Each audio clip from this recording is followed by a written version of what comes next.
அனைத்து தமிழ் நெஞ்சங்களுக்கும் அன்பார்ந்த வணக்கம். தொல்காப்பியத்தில் வினையியல் என்ற ஒரு இன்றியமையாத இயலை நாம் பார்த்துக் கொண்டிருக்கிறோம். நாம் அதற்கு முன்பு கிளவியாக்கம் என்று சொல்லக்கூடிய தொடர் அமைப்பு பற்றிய இயலை முதலில் பார்த்தோம். கிளவியாக்கத்திற்கு பிறகு வேற்றுமை குறித்த இயல்களை பார்த்தோம். வேற்றுமை மயங்கியலை பார்த்தோம், விழிமரபு பார்த்தோம், பிறகு பெயரியலை பார்த்தோம். அதற்கு பிறகு இப்போது வினையியலை நாம் காண்கின்றோம். வினை சொல்கிறது மிக மிக இன்றியமையாகும். இன்றைக்கு நான் ஒரு இன்றியமையாத ஒரு செய்தியை உங்களுக்கு நான் சொல்லுகிறேன், நன்றாக நினைவில் வைத்துக் கொள்ளுங்கள். இது உங்களுக்கு மிகவும் பயன்படும். பெயர் சொல்ல கண்ணன் இருக்கு, அதை போய் பகுத்து நீங்க பாத்தீங்கன்னா அண்ணுங்கிறது ஆண்பால் விகுதி, அவ்வளவுதான் தெரியும். இந்த கண்ணன்கிறதுல கண்ணுங்கிறதுக்கு ஒன்றும் பொருள் இல்லை. கண்ணு அழகா இருக்கலாம், அழகா இல்லாம கூட இருக்கலாம், கண்ணன் தான். ஆனால் ஒரு வினை சொல்லை இப்படி இவ்வளவு எளிதாக பகுத்து இவ்வளவுதான் என்று சொல்லக்கூடிய நிலையில இருக்காது. வினை சொல்ல வீட்டுல போய் நீங்க என்ன செய்யணும், ஒரு 10 வினைச்சொல்லை எழுதுங்க. என்ன வினைச்சொல்? எப்படி 10 வினைச்சொல் எழுதுனா 30 வினைச்சொல் ஆயிடும். எப்படி ஆகும்? 10 வினைச்சொல்ல நீங்க நிகழ்காலத்தில் எழுதுனீங்கன்னா இறந்த காலத்துக்கு 10 எழுதுவீங்க, எதிர்காலத்துக்கு 10 எழுதுவீங்க. ஆக 30 வினைச்சொற்கள் கிடைச்சிடும். இந்த 30 வினைச்சொற்களையும் நீங்கள் என்ன செய்யணும், ஒவ்வொரு வினைச்சொல்லையும் பகுத்து எழுதணும். அதுதான் ஒரு பயிற்சி, சரியான பயிற்சி இது. இந்த பயிற்சியை ஒரு காலத்துல 5ஆம் வகுப்புல செய்தாங்க. அப்படியே இருந்து அதற்கு பிறகு 8ஆம் வகுப்புக்கு போச்சு. இப்ப 10ஆம் வகுப்புல சில சொற்கள், அவ்வளவுதான். அதற்கு பிறகு கிடையாது. எப்படி வரும் இலக்கணம்? இது நீங்கள் வீட்டிற்கு சென்று இந்த 10 சொற்களை எழுதுங்கள். அவை 30 சொற்கள் ஆகும். 3 காலத்துக்கு வருகிற போது 30 சொற்கள் ஆகும். எடுத்துக்காட்டுக்கு சொல்கிறேன். படிக்கிறேன். அதற்கு பிறகு மற்ற 2 சொற்களை நீங்க இப்ப சொல்லலாம். படிக்கிறேன் என்று சொன்னால் படித்தேன், படிப்பேன். இப்படி ஒரு 10 சொற்களை எழுதுங்க, 30 சொற்கள் ஆகும். பிறகு பிரியுங்கள், ஒவ்வொரு சொல்லையும் பிரிக்கணும். இந்த வினை சொல்ல ரொம்ப இன்றியமையாத ஒரு பகுதி எது என்று கேட்டால் கடைசியில இருக்கிற ஈறு. ஈறு என்பது இறுதியான உறுப்பு என்று பொருள். படிக்கிறேன் என்றால் அது ஏன் என்று முடிகிறது. ஏன் என்று முடிவதிலே நமக்கு என்ன தெரிகிறது என்றால் அது தன்மை என்று தெரிகிறது. அதே போல படிக்கிறான் என்று சொன்னால் ஆண் என்பதிலே ஆண்பால் என்பது தெரிகிறது. படிக்கிறாள் என்று சொன்னால் ஆள் என்பதிலே பெண் என்பது தெரிகிறது. நடக்கிறது என்று சொன்னால் அது ஒருமை தெரிகிறது, அகிரிணை என்பது தெரிகிறது. இப்படி ஒவ்வொன்றையும் நம்ம அந்த ஈறு கொண்டே அறிய முடியும். இப்பவும் நம்ம வினையில்லை ஈறுகளை பற்றி தான் பார்த்து கொண்டிருக்கிறோம். இந்த மாதிரியாக பகுத்து பார்த்தீர்களானால் படித்தான் என்ற அந்த சொல்லை, படி பகுதி, படி என்றால் பகுதி. இப்ப நான் உங்களுக்கு சொல்றேன், நல்லா நினைவில் வைத்துக் கொள்ளுங்கள். படித்தான் என்ற அந்த வினைமுற்றுக்கு பேரு தெரிநிலை வினைமுற்று. நான் போன வகுப்பில் சொல்லியிருக்கிறேன். படித்தான் என்பது தெரிநிலை வினைமுற்று. அதுக்கு ஏன் தெரிநிலை வினைமுற்றுன்னு பேரு? படித்தான் என்பதிலே காலம் தெரிகிறது, இறந்த காலம் தெரிகிறது. படிக்கிறான் என்பதிலே நிகழ்காலம் தெரிகிறது, படிப்பான் என்பதிலே எதிர்காலம் தெரிகிறது. இப்படி காலம் காட்டக்கூடிய வினைமுற்றுக்கு பேரு தெரிநிலை வினைமுற்று. சரி, காலம் காட்டாத வினைமுற்று ஒன்று இருக்கு, அதுக்கு பேரு குறிப்பு வினைமுற்று. அவன் கரியன். கரியன் என்பதுல எந்த காலமும் இல்லை. ஆனா உரையாசிரியர் என்ன சொல்லுகிறார்கள் என்றால் குறிப்பாக காலம் காட்டுகிறதும்பாங்க. எல்லாமே பண்பு பெயர் தான். அதெல்லாம் கரியன் என்பது பண்படியாக வந்த ஒரு பெயர். செய்யன், நல்லன், இனியன் என்று வருவதையெல்லாம் குறிப்பு வினைமுற்றுக்கள் குறிப்பு வினைமுற்று என்று பார்த்தோம். இவை உயர்திணைக்கு பார்க்கிறோம், அகிரிணைக்கு பார்க்கிறோம். இங்குதான் நம்ம பெயரியல்லையும் பார்த்தோம். உயர்திணை பெயர், அகிரிணை பெயர், மூணாவது ஒரு பெயர் இருக்கிறது, அது விரவு பெயர் என்று அங்க பார்த்தோம். அது என்ன விரவு பெயர்? ஒரு சமயத்துல உயர்திணைக்கும் வரும், அகிரிணைக்கும் அதுவே வரும். சாத்தன் என்ற ஒரு பெயர் ஒரு ஆண்பாலையும் குறிக்கலாம், அல்லது உழுது வருகின்ற காளையும் குறிக்கலாம். அதுக்கு பேர் தான் விரவு பெயர். அதனால உயர்திணைக்கு, அகிரிணைக்கு, விரவு திணைக்கு, இந்த மூன்று திணைக்கும் இந்த வினைமுற்று எப்படி வருகிறது என்பதை நாம் பார்த்து கொண்டிருக்கிறோம். சரி, இந்த மூன்று திணைக்கும் பார்த்தா போதுமா? இந்த மூன்று திணையில நான் படிக்கிறேன், படிக்கிறேன் தன்மை பெயர். நீ படிக்கிறாய், படிக்கிறாய் முன்னிலை வினை. அதே போல அவன் படிப்பான், அது படற்கை. ஆக தன்மை, முன்னிலை, படற்கை ஆகிய மூன்று இடங்களுக்கு உரிய வினை சொற்கள் இருக்கின்றன. உயர்திணைக்குரியது, அகிரிணைக்குரியது, விரவுத்திணைக்குரியது என்று சொல்லுகிற போதே முன்னிலைக்குரியது, தன்மைக்குரியது, படற்கைக்குரியது என்று பார்த்தோம். அவ்வளவுதான? இன்னும் இருக்கு. தன்மை ஒருமை, நான் வந்தேன், அது தன்மை ஒருமை. வந்தேன் தன்மை ஒருமை. வந்தோம் தன்மை பன்மை. வந்தாய் முன்னிலை ஒருமை. வந்தீர் முன்னிலை பன்மை. வந்தான் படற்கை ஒருமை. வந்தார் படற்கை பன்மை. இப்படி அவைகளையும் இடத்தையும் பார்க்கணும். அதனால திணை, பால், எண், இடம் இவை எல்லாவற்றையும் வினைச்சொல் காட்டும். வினைச்சொல்லுக்கு அவ்வளவு ஆற்றல் இருக்கிறது. ஒரு வினைச்சொல்லை பார்த்து எல்லாவற்றையும் சொல்லிவிடலாம்.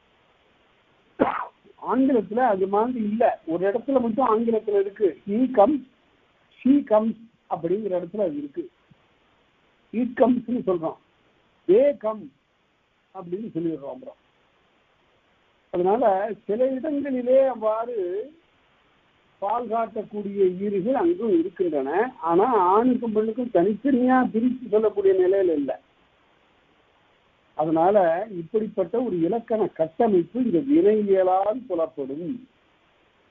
இதை நன்றாக நீங்கள் நினைவில் வைத்துக் கொள்ள வேண்டும். இப்ப நாம அந்த அடிப்படையில முதல்ல உயர்திணைக்கு தொடங்குறார்.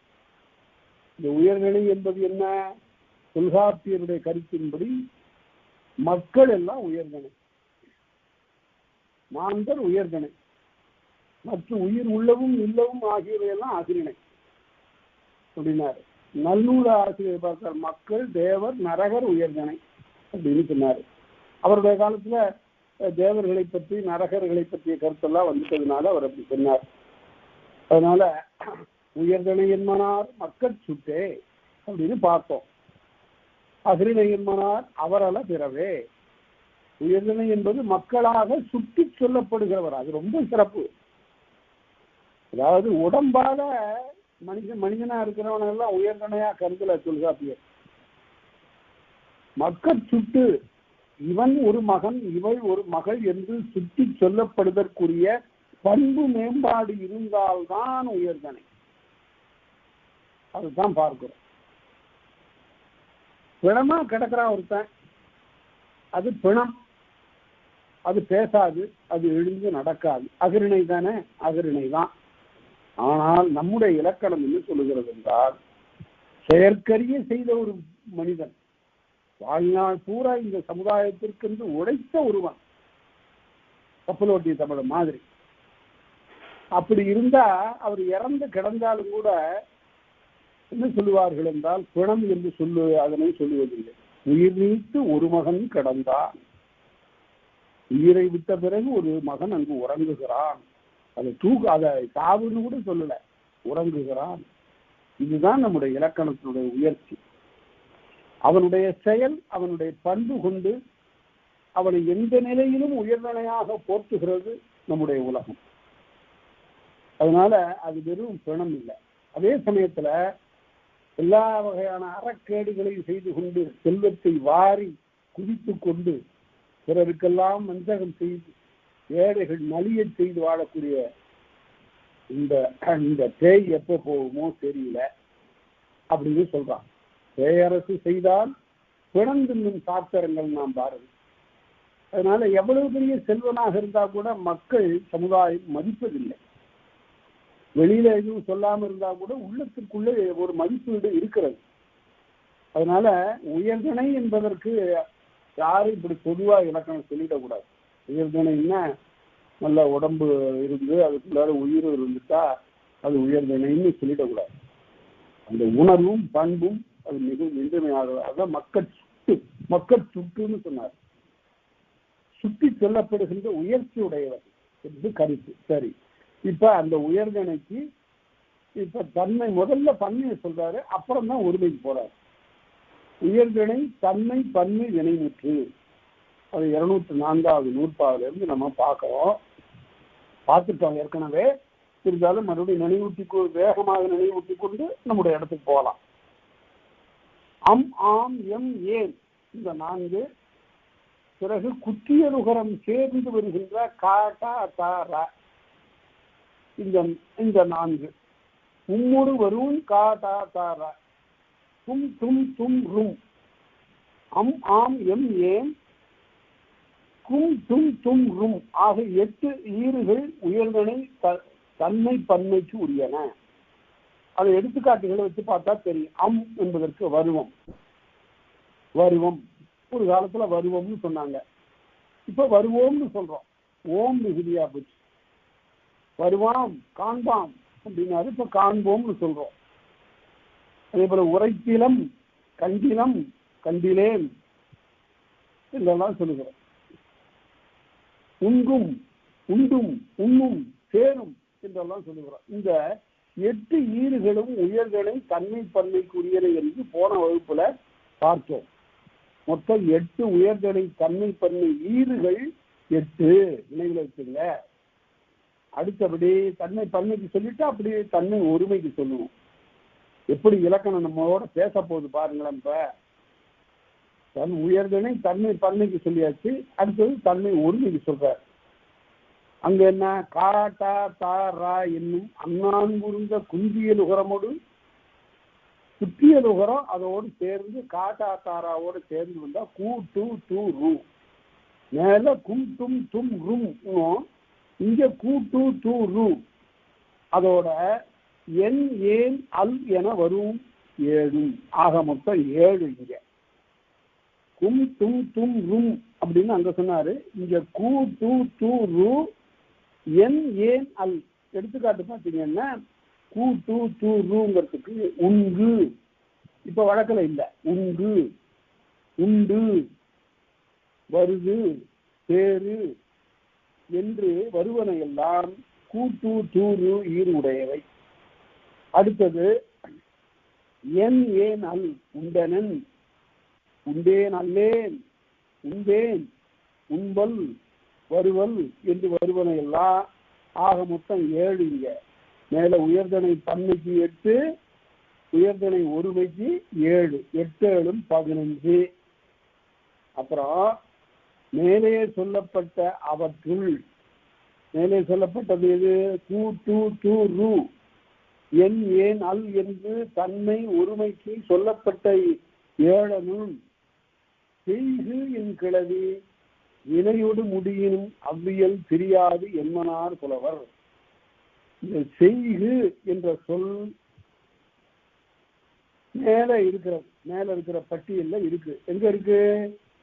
கூ டூ டூருல முதல்ல கூ இருக்கு பாருங்க.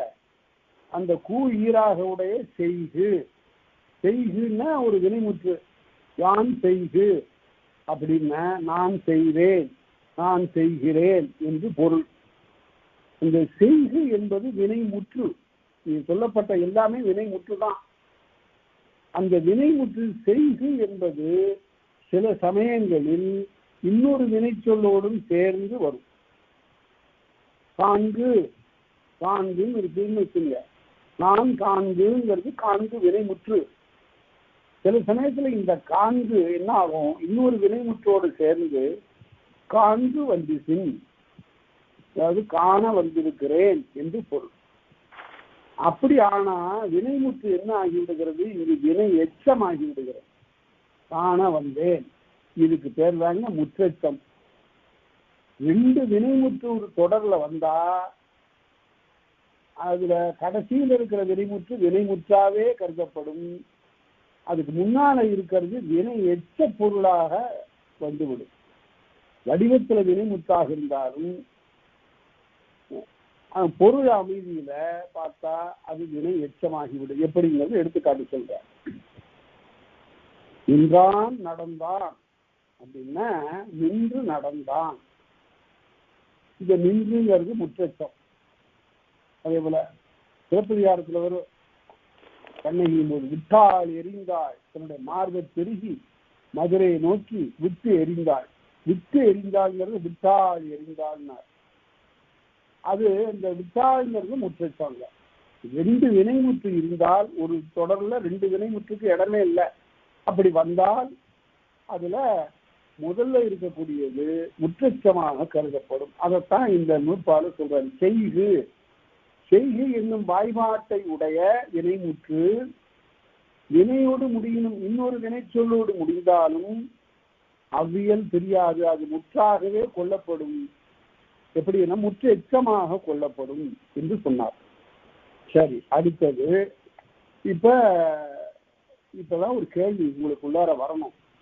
அதாவது இலக்கணம் பேசணும், நம்மகிட்ட இலக்கணம் பேசணும். திரட்டி பார்த்துட்டு வர்றீங்க. தன்மை பன்மைக்கு சொன்னாரு, அடுத்தது தன்மை ஒருமைக்கு சொன்னாரு, அடுத்தது எதுக்கு சொல்லணும் அப்படிங்கிறது ஒரு வினா. தன்மை பன்மைக்கு சொன்னாரு, தன்மை ஒருமைக்கு சொன்னாரு, எதுக்கு சொல்லணும்? தன்மைக்கு சொல்லியாச்சு, முன்னிலைக்கு சொல்லணும். காணுமே விட்டு போச்சோ அப்படின்னா இல்லை. என்ன சொல்றாரு? படற்கை ஒருமைக்கு சொல்ல போயிடுறாரு. அப்புறம் படற்கை பன்மைக்கு சொல்றார். தன்மை பன்மைக்கு சொல்லி தன்மை ஒருமைக்கு சொன்னவரு முன்னிலை ஒருமைக்கு சொல்லணும், முன்னிலை பன்மைக்கு சொல்லணும். அதை விட்டுட்டு படற்கை ஒருமைக்கு போயிடுறாரு.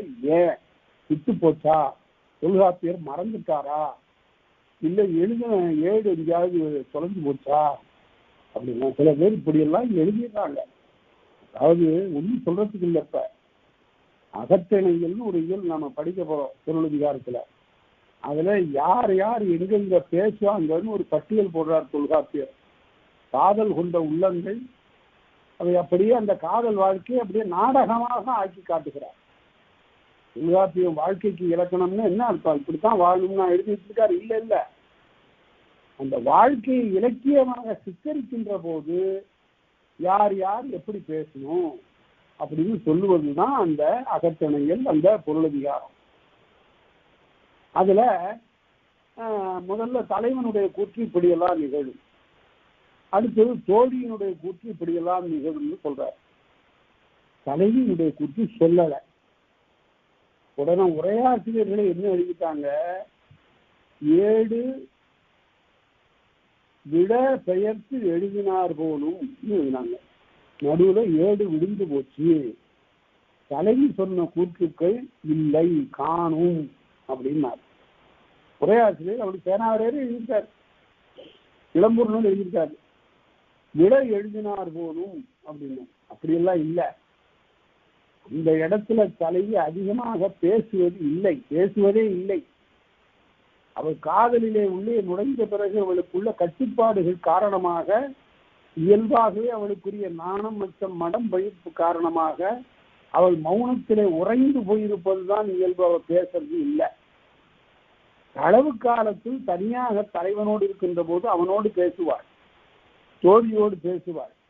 கற்பு காலத்துல குடும்பத்தோடு இருக்கின்ற காலத்தில் உரிமையோடு அவள் கணவனோடு பேசுவாள், குழந்தைகளோடு பேசுவாள். ஆனால் முதல்ல அகத்திணையில் அவளுடைய காதல் கொண்ட அந்த நிலையில, தொடக்க நிலையில அவள் பேசுவது இல்லை. அதனால அவளுக்கு கூற்று இல்லை அப்படின்னு சொல்லணும். அதனால இதெல்லாம் ஆராய்ந்து படித்தா அந்த இலக்கணம் தெரியும். சில சமயம் உரையாசிரியர் எழுதியிருக்கிற எல்லாத்தையுமே அப்படியே நாம எடுத்துக்கொள்வதற்கு இல்லை.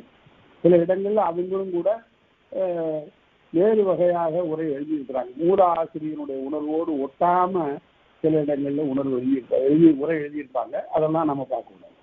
அடுத்தது, அதனால இப்ப முன்னிலைக்கு ஏன் சொல்லலை அப்படிங்கிறது ஒரு கேள்வி. யாரும் கேட்பாங்க.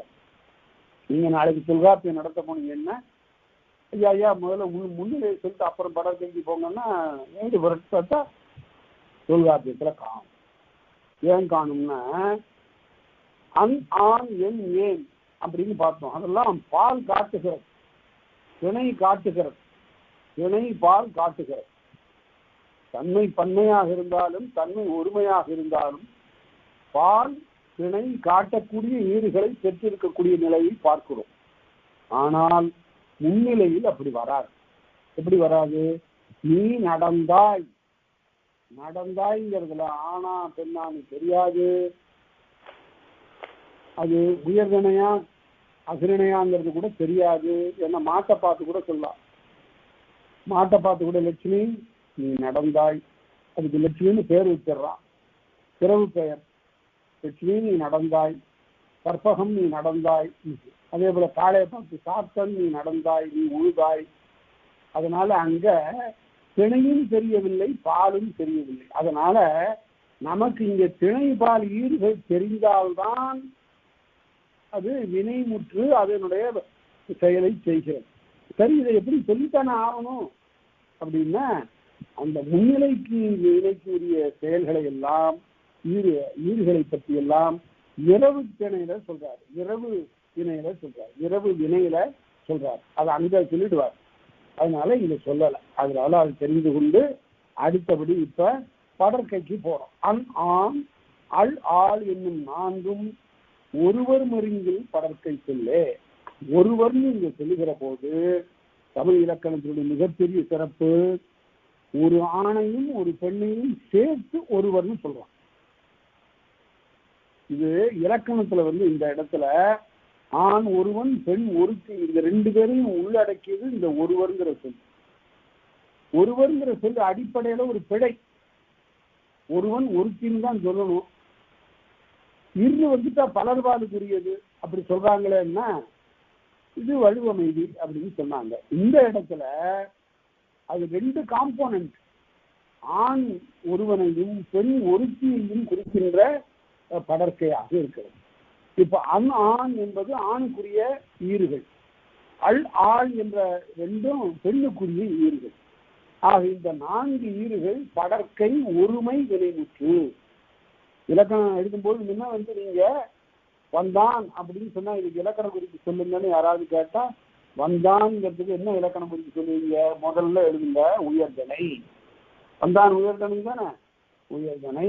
அப்புறம் என்ன சொல்லணும்? அடுத்தபடி உயர்தனை ஆண்பால், 2 இலக்கண குறிப்பாச்சு. அப்புறம் என்ன சொல்லுவீங்க? வந்தான் இறந்த காலம். உயர்தனை ஆண்பால் இறந்த காலம். அப்புறம் என்ன சொல்லுவீங்க? வினைமுற்று. அப்புறம் என்ன சொல்லுவீங்க? அதுக்கிடையில உயர்தனை ஆண்பால் இறந்த கால தெரிநிலை வினைமுற்று. என்ன காலம் தெரியும், தெரிநிலை வினைமுற்று. இவ்வளவும் நீங்க எழுதணும். அப்பதான் இலக்கண குறிப்பு எழுதுறதா பொருள். வந்தான்ங்கிற சொல்லுக்கு இவ்வளவு இருக்கிறது. கண்டனன் கற்பினுக்கு அணியை கண்டனன் சொல்றான், நான் கண்டேன்னு பொருள். அதுக்கு என்னென்னலாம் எழுதலாம்? உயர்தனை அவன் அனுமன் தான் சொல்லுகிறான். அந்த இடத்துல கண்டனங்கிறதுல தன்மை ஒருமை வினைமுற்று எழுதணும். தன்மை ஒருமை இறந்த கால வினைமுற்று எழுதணும். இவ்வாறெல்லாம் ஒரு சொல்லுக்கு இப்படி இலக்கண குறிப்பு பார்க்கணும். ஒரு காலத்தில் இந்த நான் 30 சொற்களை நீங்கள் எழுத வேண்டும் என்று சொன்னேன். 10 சொற்களை எழுதுங்கள், அவை 30 சொற்கள் ஆகும். அங்கதான் படித்தான்ங்கிறதுக்கு என்ன எழுதணும்? படி பகுதி, இத்து இடைநிலை, இத்துங்கிறது இறந்த கால இடைநிலை, இத்து சந்தி, படிப்பித் ஆண், ஆண் ஆண்பால் ஒருமை விகுதி. இப்படி 30 சொற்களையும் பிரிங்க. செத்தான்ங்கிறத பிரிக்கணும். எப்படி பிரிக்கிறது? செத்துன்னு பிரிக்க கூடாது. சா பகுதி இந்த இடத்துல சா, சான்னா இறந்து விடு. இதை எப்படிங்க கண்டுபிடிக்கிறது அப்படின்னா எல்லா வினை சொற்களிலும் இந்த பகுதின்னு இருக்கு பாருங்க, காலங்காட்டக்கூடிய தெரிநிலை வினை சொற்கள் எல்லாவற்றிலும் அந்த தெரிநிலை வினை பகுதின்னு பேர் இருக்கு. வினைப்பகுதி, வினை சொல்லினுடைய பகுதி. அது எப்படி இருக்கும்? நட, வா, மடி, சி, விடு, கூ, வே, வை, நோ, போ, திரும், பின், தேய், பார், செல், வௌ, வாழ், கேள், ஆச்சு, இப்படி வரும். இதெல்லாம் தெரிநிலை வினை பகுதி. இதை வச்சுக்கிட்டு கட்டடமே கட்டலாம். எப்படி கட்டலாம்? நட, நடந்தான், நடந்தாள், நடந்தார், நடந்தன, அப்படின்னு நீ போயிட்டே இருக்கலாம். அதனால இதெல்லாம் பகுதி, தெரிநிலை வினை பகுதி. இப்ப நாம பகுதியை பத்தி பேசல, விகுதியை பத்தி தான் பேசுறோம். விகுதி தான் பாலை காட்டும், பிணைய காட்டும்.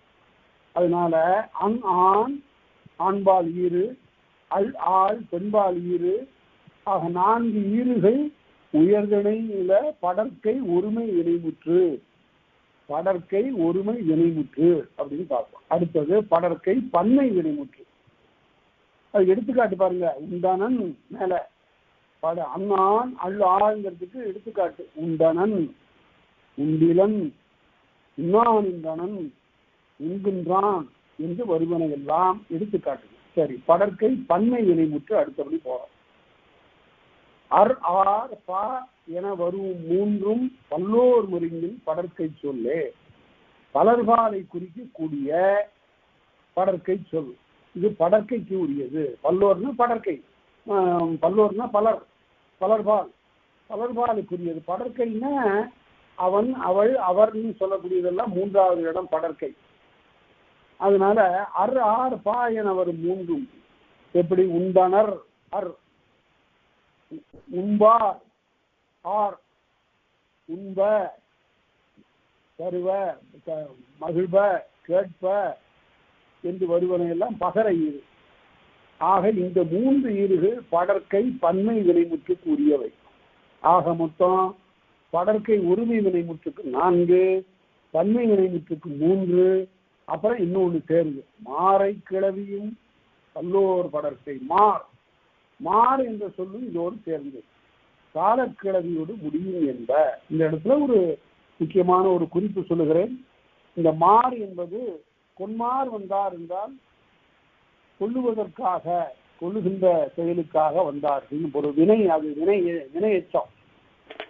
கொன்மார் என்றால் மாறியிற்று வினையச்சம் அல்லது ஆறியிற்று வினையச்சம். இது மார் தான் சொல்றாரு. மாறியிற்று வினையச்சம். பொன்மார் வந்தார், எள்ளுமார் வந்தார், எழுவதற்காக வந்தார்கள், எள்ளுமார் வந்தார் என்று சொல். அது பிற்காலத்துல தொல்காப்பியர் காலத்துக்கு பின்னால பெயர் சொல்லுக்கும் வந்துருச்சு. எள்ளுமார் வந்தார்னு இருக்கு பாருங்க. அப்படி இல்லாம பாடன்மார் எமர், எமர்னு பெயர் சொல். அது பெயர் சொல்லுக்கும் பிற்காலத்துல வந்து விட்டது. மாறுங்கிறது இங்கு வினை சொல்லுக்கு உரியது என்பதை கருதுவோம். ஆக 4, 3 கூட்டல் மாறு என்பது 8. ஆக உயர்திணை இல்ல நாம முதல்ல பார்த்தோம். தன்மை பன்மைக்கு 8, தன்மை ஒருமைக்கு 7, 8 7 15. அதற்கு பிறகு படற்கை ஒருமைக்கு 4, படற்கை பன்மைக்கு 3. ஆக மொத்தம் 8 7 15, 19 22 ஆச்சு. அதுக்கு பிறகு மாறை சேர்த்தீங்கன்னா 23. 23 ஈறுகளை பார்த்தோம்.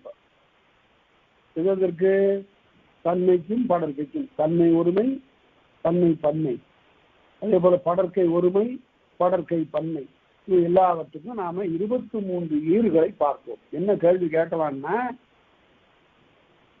வினையை உணர்த்தக்கூடிய ஈறுகள் யாவை? தன்மையிலும் படற்கையிலும் வினையை காட்டக்கூடிய ஈறுகளாக வருவன எத்தனை? 23.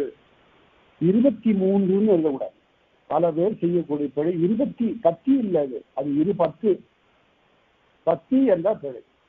23 34ன்னு சொல்றாங்க. பேசும்போது 34ங்கிறாங்க. 34ன்னு சொல்லணும். சரி, இதுல 23 ஈறுகளை பார்த்தோம். அதுல ஐயம் இருக்கக்கூடியதுக்கு இடம் இல்லை. அடுத்தபடியாக ஒரு செய்தியை சொல்றார். அவற்றில் இந்த ஆம்னு பார்த்தோம் பாருங்க. ஆம்ங்கிறது ஆம் அப்படின்னு அங்க பார்த்தோம். அதாவது உயர்திணை தன்மை பன்மைக்கு பார்த்தோம் ஆம்னு. அந்த ஆம்ங்கிறது யாம்னு வரும். யாமுலே ஆம் இருக்கு, ஈ கூட்டலாம் யாம். இந்த பன்மை உரைக்கும் தன்மை கிளவி, தன்மையை சொல்லக்கூடிய தன்மை பெயர் அது இந்த யாம்ங்கிறது. அது எண்ணியல் மருங்கின் சிறிதவை உளவே அப்படின்னா நான் வந்தேன்னு தான் சொல்லணும். நான் வந்தாலும் சொல்லாமா? சொல்லக்கூடாது. சரி, அவன் வருவேன்னு சொல்லக்கூடாது. அந்த வினையின் பெயரும் ஒத்து வரணும். அதே போல யாம் வந்தோம்னு சொல்லணும். யாம்ங்கிறது உயர்தனை. ஒரு மனிதன் தான் சொல்ல முடியும் யாம் வருவோம், யாம் எழுதுவோம் அப்படின்னு சொல்லுகிற போது ஒரு மனிதன் தன்னை மதித்துக் கொள்கின்ற நிலையில சொல்லுகிறார், அல்லது 2 பேர் சேர்ந்து சொல்லுகிறார்கள் பொருள். தன்மை பன்மை, அது தன்மை பன்மை. இந்த யாம் இருக்குத சொல்லுகிற போது ஒரு உளப்பாட்டு தன்மை பன்மையை சேர்க்கணும். அது என்ன ஆகும்னு கேட்டா முன்னின்றாரையும் சேர்த்துக்கொள்ளும், முன்னிலையாரையும் சேர்த்துக்கொள்ளும். எப்படி சேர்த்துக்கும்? ஒரு வேறுபாடு பாருங்க. இந்த யாம் நாம் ரெண்டுக்கும் இடையில ஒரு வேறுபாடு இருக்கு. நாங்க போறோங்க அப்படின்னு சொன்னா முன்னாடி இருக்கிறவனை சேர்த்துக்கலன்னு அர்த்தம். நாங்க ஊருக்கு போறோம் அப்படின்னா முன்னாடி இருக்கிறவனை சேர்த்துக்கல. ஆனா அதே இதை யாம் பேசுகிறோம், யாம் கூறுகிறோம் அப்படின்னா தன்னை மட்டும் தனியா வச்சுட்டாங்க. அப்ப முன்னாடி இருக்கிறவனை பார்த்து நாம போகலாமா அப்படின்னு கேட்டா முன்னிலையாரை உளப்படுத்தி விட்டார், சேர்த்து கொண்டாங்க. சரி நாம போகலாம் வாங்க அப்படின்னு கூப்பிடுறான். இந்த யாம் நாம் ஆகியன எல்லாம் முன்னிலையாரையும் உளப்படுத்திய நிலையை காட்டுகின்றன. அதனால அதைத்தான் சொல்றாரு. இந்த ஆம் என்பது நான் பன்மைக்கு சொல்லியிருந்தாலும் கூட அது முன்னின்றாரையும் உளப்படுத்தக்கூடிய தன்மை உடையதுங்கிறதையும் அவ்வளவு நுணுக்கமா பார்த்து சொல்றாரு. இந்த இடத்துல எடுத்துக்காட்டு காட்டியிருக்கக்கூடிய உரையாசிரியர்கள் எல்லாம் என்ன காட்டியிருக்கிறாங்கன்னா யானும் என் எகமும் சாரும். எகம்னா வேல், எகினாலே செய்யப்பட்ட வேருக்கு பேர் எகம். துப்பாக்கிங்கிறது தமிழ்ச்சொல் இல்லை. சாதாரண கேட்ட போது நான் தான் கேட்டேன், துப்பாக்கிக்கு தமிழ்ச்சொல் என்னங்க ஐயான்னு. வேட்டகம்னாரு. அது வேட்டு எகம், வேட்டகம்னாரு, வேட்டையாடுவது வேட்டகம்னாரு. அது மாதிரி எகம்னா அது வேல். யானும் என் எகமும் சாரும் வல்லினம். சாரும்னா என்ன பொருள் என்றால் எல்லாரும் அந்த இடத்துல என்ன பொருள்னா இடையினம்னு கருதிக்கிட்டே பேசிட்டு இருக்கிறாங்க. சாரும்னா சார்வோம் வருவோம்னு பொருள் சொல்லுகிறார்கள். அப்படி இல்லை, சாருன்னு வல்லினம் போட்டா போதும்னு பொருள். அது எங்கேருந்து வந்தது? சால்ங்கிறதுல இருந்து வந்தது. சால் அப்படின்னா போதுமானது என்று பொருள். சால்னு போதுமானது. சால் சாக்கு ஆகியவையெல்லாம் திராவிட மொழிகளிலே இருக்கக்கூடிய சொற்கள் தான். சால் சால்பு அப்படின்னா அன்பு, நான், ஒப்புரவு, கண்ணோட்டம், வாய்மை என்ற 5 பண்புகளுடைய தொகுதின்னு பொருள் சால். இந்த சால்ங்கிற சொல்லு இப்ப காணா போச்சு தமிழ்ல. எங்க இருக்குன்னா கன்னடத்துல இருக்கு. சாலு அப்படின்னா போதுமா, பந்தியில போட்டுக்கொண்டே போவான், பருப்பு நெய்யும் போட்டுக்கிட்டே போகும்போது சாலு அப்படின்னா போதுமானு பொருள். நம்ம தமிழ் சொல் கன்னடத்துல போய் அங்க இருக்கு. அதே போல தெலுங்குல செப்பு அப்படிங்கிறது, செப்புங்கிறது அங்க தெலுங்குல இருக்கு. நம்மிடம் இருந்து இவைகளெல்லாம் மெல்ல மெல்ல மறைந்து போயிட்ட. இப்ப யானும் என் இயக்கமும் சாரும் என்று பொருள். அதனால இவ்வாறு சாரும் என்னுடைய நானும் என்னுடைய வேலுமே போடும் அப்படின்னு சொல்லுகிறான். அவ்வளவு உறுதியான ஒரு பகை வெல்லக்கூடிய தீமையில பேசக்கூடிய ஒரு செய்தி. சரி, அடுத்தது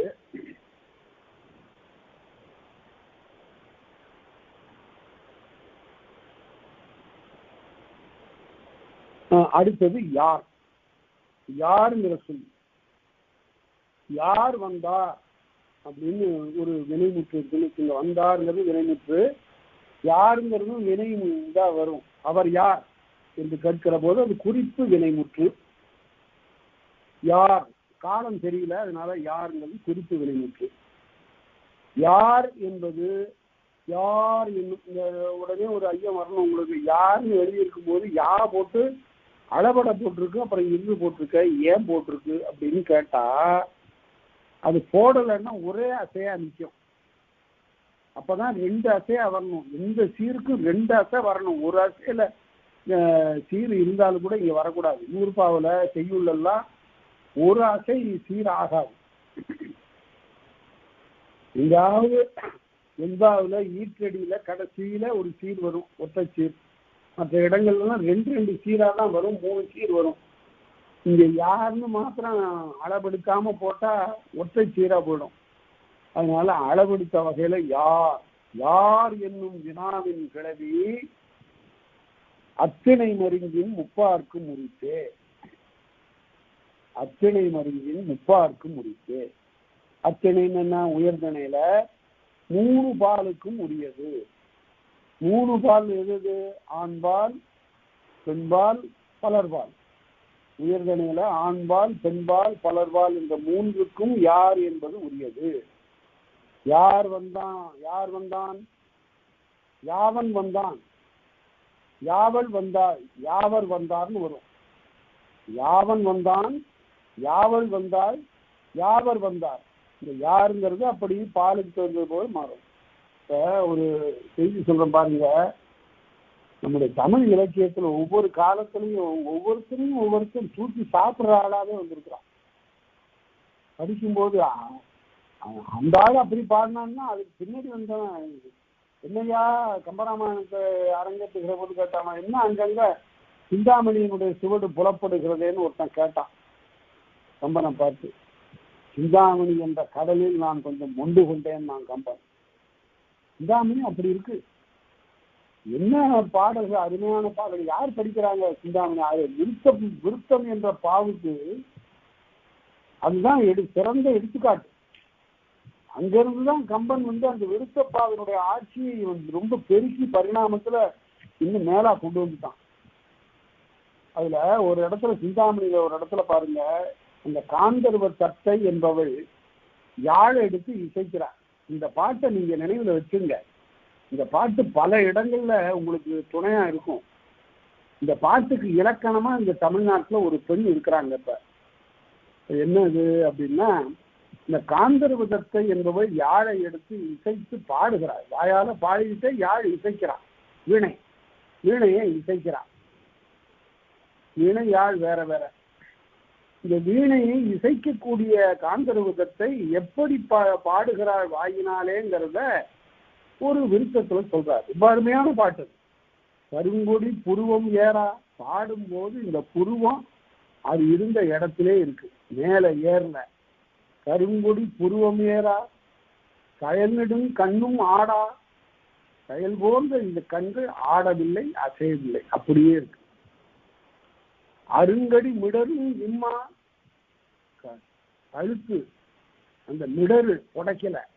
சில பேர் பாடும்போது பார்த்தா மூஞ்சி அஷ்ட கோணலா போகும், கழுத்து புடைக்கும், மூக்கு வெடைக்கும், இப்படிலாம் இருக்கும். அதெல்லாம் இந்த அருங்கடி மிடரும் இம்மா, அணிமணி எயிரும் தோன்றா. சில பேர் பல்ல காட்டிக்கிட்டே பாடுவாங்க, உண்மை. அப்ப என்ன ஆகும் கேட்டா, அவங்களெல்லாம் குரலை கேட்கலாமே தவிர ஆளை பார்த்துக்கிட்டு பாட்டு கேட்கக்கூடாது. அணிமணி எயிரும் தோன்றா, பல்லும் தோன்றாது. இருங்கடல் பவள செவ்வாய், பவளம் போன்ற அந்த வாய் திறந்து இவள் பாடினாளா? இந்த வாயை திறந்து இவள் பாடினாளா? இல்ல நரம்போடு வீணை நாவின் நவின்றதோ? இந்த வீணை ஒரு நாவை கொண்டு அதில் பாடிச்சா, இதை இவதான் பாடினாளான்னு கேட்டான். இதை எடுத்து வச்சுக்கிட்டு சிந்தாமணியில இந்த பாட்டை எடுத்து வைத்துக் கொண்டு கம்பனும், அதற்கு பின்னாலே வந்த திருவிளையாட புராணம் எழுதிய பரஞ்சோதி முனிவரும் அப்படியே அதை பயன்படுத்தி கொண்டிருக்கிறார். சரி, அதனால அருமையான ஒரு பாட்டு அது. அந்த பாட்டை நாம பார்த்தோம் சிந்தாமணியில. சிந்தாமணி என்ற கடல்ல நான் கொஞ்சம் கொண்டு கொண்டேன்னா, சிந்தாமணியெல்லாம் இப்ப யாரும் படிக்கிறது 50 காப்பியங்கள்னு சொல்லிட்டு சிந்தாமணியும் யாரும் படிக்கிறது இல்லை. சிலப்பதிகார மட்டும்தான் படிப்பாங்க பாடமா இருக்கிறதுனால. மணிமேகலை சிலர் படிப்பார்கள், சிந்தாமணியும் யாரும் படிக்கிறது இல்லை. பழையாபதி குண்டலகேசி இல்லை, முழுமையாக கிடைக்கல. அதையும் யாரும் படிக்கிறது. அதுலேயும் நல்ல பாடல்களை, கிடைத்த பாடல்கள் நல்ல பாடல்கள் எல்லாம் இருக்கின்றன. சரி, இப்போ அதெல்லாம் வேண்டாம். இப்போ இது போல பார்க்கும்போது உயர்ந்தனை தன்மை பன்மைக்கு சொல்லி, ஒருமைக்கு சொல்லி, படர்க்கைக்கு சொல்லி, யார் என்ற அந்த வினாவின் கிளவி, யார் என்ற அந்த வினா சொல் எப்படி ஒரு உயர்தனையில ஆண்பாலுக்கு வரும், பெண்பாலுக்கு வரும், பலர்பாலுக்கு வரும். யாவன், யாவள், யாவர். இந்த யாவன் யாவங்கிறதெல்லாம் இப்ப மறந்து போச்சு. எவன் எவள்னு கேட்கிறாங்க. இப்ப எவன் எவள், அதே போல எவர். யாவர்ங்கிற சொல்லு பாருங்க. இப்ப இதுல ஒரு பெண்ணை பார்த்து சொல்லுகிற போது இதன்படி எப்படி கேட்கறது? யாவள்னு கேட்கணும் அல்லது எவள்னு கேட்கணும். அங்க எவன் நிக்கிறா அப்படிங்கிறது தான் இப்ப வழக்கு இல்லையா? அங்க எவன் நிக்கிறான் என்பதுதான் இந்த காலத்து வழக்கு. ஆண்பால் உரிமையை கேட்கிற போது எவன், பெண்பால் உரிமையை கேட்கும்போது எவள், பலர்பாலை கேட்கும்போது எவர். இதுக்கு ஒரு சுவையான ஒரு செய்தியை நான் உங்களுக்கு சொல்ற, நினைவில் வைத்துக் கொள்ளுங்கள். அது ஒப்பிட்டு பார்த்தாதான் அது புலப்படும். சீதை கன்னிமாடத்துல நிக்கிறா. ராமன் போயிட்டு இருக்கான்.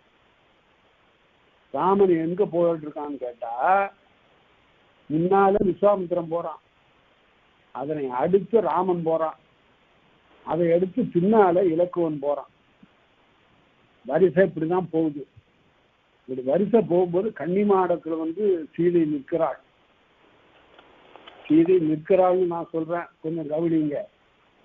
சீதை நிற்கிறாள், ராமன் போகிறான். திடீரென்று அப்படி நிமிர்ந்து பார்க்கறான். பார்த்த உடனே கம்பன் இந்த காட்சியை பாடுறான். யார் இந்த பெண்ணு அப்படின்னு அவனுக்கு ஒரு திகைப்பா இருக்கு. இல்லை, இவ்வளவு அழகான பெண்ணை அவன் பார்க்கல. கொல்லும் வேலும் கூற்றமும் என்னும் இவையெல்லாம் வேறு அப்படியே யமதர்மன் வேறு பெண் வடிவத்தில் எடுத்துட்டு என்னை கொல்லுவதற்காகவே இங்கே நிற்கிறான் போல. யார் இவள்? கல்லும் புல்லும் கண்டு உருகும் பெண் கனி நின்றாள்னா, கல்லும் புல்லும் அப்படியே உருகி போய்விடும். அப்படிப்பட்ட ஒரு பெண் கனி அங்கே நிற்கிறாள். வெல்லும் வெல்லும் என கொண்ட மதர்க்கும் விழி கொண்டாள் அப்படின்னு சொன்னான். நான் எதற்காக இந்த பாட்டை சொல்றேன்னா, இவளை பார்த்துட்டு மலைச்சு போய் அந்த அழக, இவ யார் இவ அப்படின்னு பல நூற்றாண்டுகளுக்கு பிறகு, கம்பன் 12, கம்பன் காலம் 12ஆம் நூற்றாண்டு, அதற்கு பிறகு 4-5 நூற்றாண்டுகளுக்கு பிறகு வந்த அருணாசல கவிராயர் என்ற பெரும் புலவர், இசை தேர்ந்த புலவர், சீர்காழியிலே பிறந்தவர். அவர் ராமநாடக கீர்த்தனை எழுதினார். இந்த கீர்த்தனையில இந்த காட்சிய பாட்டா எழுதுறாரு. எப்படி எழுதுறாருன்னா, மேல கன்னிமாடத்துல சீதை நிற்க அவளை பார்த்து ராமர் சொல்றார், யாரோ இவர் யாரோ. அங்கதான் இருக்கு. என்ன இருக்கிறது அங்க? இவள் யாருன்னு கம்பன் பாடினான். அருணாசல கவிராயர் யாரோ இவர் யாரோ என்ன பேரோ. இந்த பாட்டை இன்னும் சுப்புலட்சுமி அம்மா பாடியிருக்காங்க, டி.கே. பட்டம்மாள் அம்மா பாடியிருக்கிறாங்க, இன்னும் பல பேரும் பாடியிருக்கிறாங்க. இப்ப சீனர் கூட பாடுறாரு. இந்த பாட்டுல என்ன சிறப்பு என்று கேட்டா, யாரோ இவர் யாரோ என்ன பேரோ, சந்திரபிம்ப முகமலராலே என்னை தடுத்து நிறுத்தக்கூடிய இவர் யாரோ என்ன பேரோ. அதுல ரொம்ப இன்றியமையாத, கம்பனும் போடாத ஒன்றை, இல்லாத ஒன்றை அருணாசல கவிராயர் சொல்றார். அந்த நாளில் சொந்தம் போலவே, இந்த நாள்ல பார்க்கடல்ல படிச்சிருந்த நாள்ல அந்த சொந்தம் இப்ப தெரியுது. அந்த நாளில் சொந்தம் போலவே நிற்கக்கூடிய இவர் யாரோ, இவர் அவர்னு அந்த மரியாதையா சொன்னான் பாருங்க பெண்ண அருணாசல கவிராயர். அதுதான் மிகப்பெரிய ஒரு மறுமலை. இலக்கியத்திலே அவள் இவள் என்று சொல்வது என்று தவறில்லை. அவன் இவன் என்று ராமனை கூட சொல்வதிலே பிழை இல்லை. ஆனால் நாடக கீர்த்தனை எழுதுகிற போது பொதுமக்களிடையே கொண்டு போகக்கூடிய அந்த இலக்கியத்தை இசையோடு பாடுகிற போது ரொம்ப அருமையாக பைரவி ராகத்துல அந்த பாட்டை அந்த அம்மா பட்டம்மா DK பட்டம்மா பாடுறத போட்டு கேட்டு பாருங்க, என்ன ஊனையும் உருக்கும். அந்த மாதிரி ஒரு தெய்வீக காட்சி. அப்படி ராமன் அந்த மிதிலையிலே கன்னிமாடத்திலே இருக்கக்கூடிய சீதையை பார்த்து விட்டு அவன் அவ்வாறு மனதிற்கு ஓடுகின்ற எண்ணத்தை கம்பன் பாடுவதும் அருணாசல கவிராயர் பாடுவதும் மிகச்சிறந்த இலக்கிய பகுதிகள். சரி, அது இருக்கட்டும். இப்ப யாரோ அப்படின்னா அவர் ஒருத்திக்கே அந்த பலர்பால் விகுதியை போட்டார். அது மாதிரி போடலாமா அப்படின்னா போடலாம். நாம பார்த்துருக்கோம் முன்னாடியே, ஒருவரை கூறும் உயர் சொற்கிழவி, ஒருத்தரை சொல்லக்கூடிய கிழவி ஆக்கத்தில் சொல்லியிருக்காரு. ஒருவரை கூறும் உயர் சொற்கிழவின்னு பேர் இருக்கு. ஒருத்தரை மதிப்பு காரணமாக சொல்லு, ஐயா அவர்கள் அப்படின்னு சொல்றது மாதிரி. அதனால பிழை இல்லை. அதனால யார் என்ற அந்த சொல் அது உயர்கணை ஒருமைக்கும் ஆண்பாலுக்கும் பெண்பாலுக்கும் பலர்பாலுக்கும் இந்த 3 பாலுக்கும் வரும் என்று சொன்னார். அடுத்தது அடுத்ததுல பாலரி மரபின் அம்மூ ஈட்டும் ஆவோ ஆகும் செய்யுளுள்ளே. செய்யுளுக்கு இலக்கணம் சொல்றார். என்ன செய்யுள்ள இந்த ஆ என்பது ஓ ஆகிவிடும். எப்படி காடு இறந்தோனே அப்படின்னா காடு இறந்தானே அப்படின்னா காடு இறந்தோனேன்னு வரும். பெயர்ந்தாளே என்றால் பெயர்ந்தோளேன்னு வரும். நிற்கந்தானே அப்படின்னு நிற்கந்தோனேன்னு வரும். ஆ என்பது ஓ என்று வரும். இது பெயரிலே நாம படிச்சோம். வில்லான் என்பது வில்லோன் என்றாகும். வில்லோன் காலன கடலே அங்க படிச்சோம். ஆவோ ஆகும் செய்யுளுள்ளே. அங்க என்ன சொல்லியிருக்காரு? பெயர் இல்ல, ஆவோ ஆகும் பெயருமாறு உள்ளதே. ஆயுடன் அறிதல் செய்யுளுள்ளே, செய்யுள்ளதான் வரும்படி என்று வில்லோன் நல்லோல் எல்லாம் காட்டுவார். அது பெயர் இல்ல, வில்லோன் நல்லோன் பெயர். இங்க நின்றோனே கண்டோனே என்று வரும். இங்கே ஓகாரம் இப்படி பெற்று வரும் என்று காட்டினார். சரி, அடுத்தது ஆயன் கிளவியும் அவற்றோடு கொள்ளும். இப்ப மேலே இருக்கக்கூடிய இந்த சொற்கள்ல 8 சொற்களும் ஆயன் கிளவியும் அவற்றோடு கொள்ளும். வந்தோய் மன்ற தன்கடல் சேர்த்த. வந்தோய் அப்படின்னா வந்தாய்ங்கிறது வந்தோய் என்று வரும். சரி, அடுத்தது இனிமே அதிர்ச்சொல் வேற்றுமை உடைமையானும் கண்ணன் வேற்றுமை நிலத்தினானும் ஒப்பினானும் பண்டினானும் என்று அப்பார் காலம் குறிப்போடு கொள்ளும். இப்ப குறிப்பு முற்ற பற்றி சொல்ல போறார். குறிப்பாக காலம் காட்டக்கூடிய எந்த இடத்துல குறிப்பாக காலம் காட்டும்? அதிர்ச்சொல் வேற்றுமை உடைமையானும். 6ஆம் வேற்றுமைக்கு அது உருவு. அந்த அது உருவு எங்க வரும் என்றால்